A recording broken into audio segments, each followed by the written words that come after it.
may access na tayo sa air filter. Pwede natin tukuran to. Pero, may concern tayo, no? Ang air filter kasi, yung mga screw. Yung box. Kaso meron sa likod eh.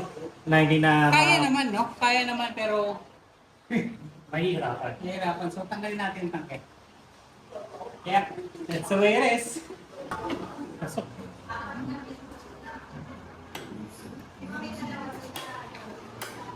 There you go. Sige, comply ko ito. Sumayin ko lang, baka medyo marami ng screw dito. Marami ng mga nagkalat. Makamalas tayo. Na, may hubo din sa ilalim. Yung flashlight. Itong tubo, saka yung sensor na to. Igutin ko muna yung sensor.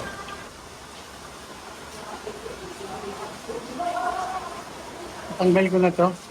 Push lang. Atak lang tayo dito. Tapos tulak. Iisipan namin, huwag na namin tanggalin ng toro kasi may access na. Ito na. Ito na siya. Kilalang tagahawa. So dito muna ako. Si Kuya na lang muna magtatanggal. Ito muna. Yan na. Ito yung last. Alam niya ka. Ginagano mo pa dyan kanina. Hinihila mo pa ah. Ingoy? Yun. Kumat na siya. Ang dami namang screw nito. Tadan! 12. Yeah, 12. Oh, Talagang, ikaw na, sige na, tanggalin mo. Tanggalin mo na. Tadan! Wow! Itong Cub style.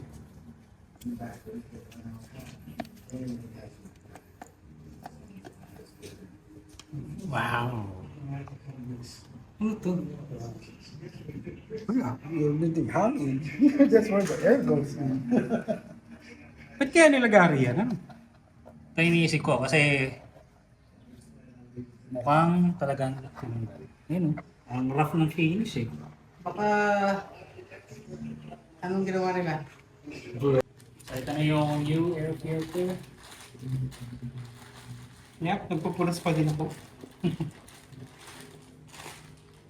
Saka mo na. Fresh. Fresh from factory.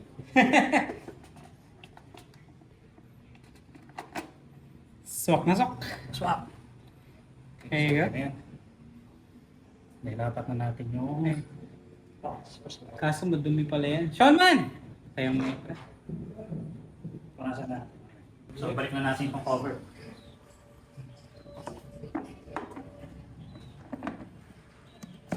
Okay. Yep, tapos balik lang yung mga screw and that was it.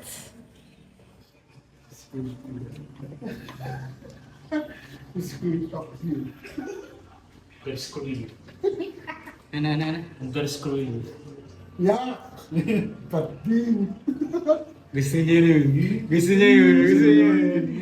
You like the Scrubby, Scrubby. Kami na tayo. Screw my ass.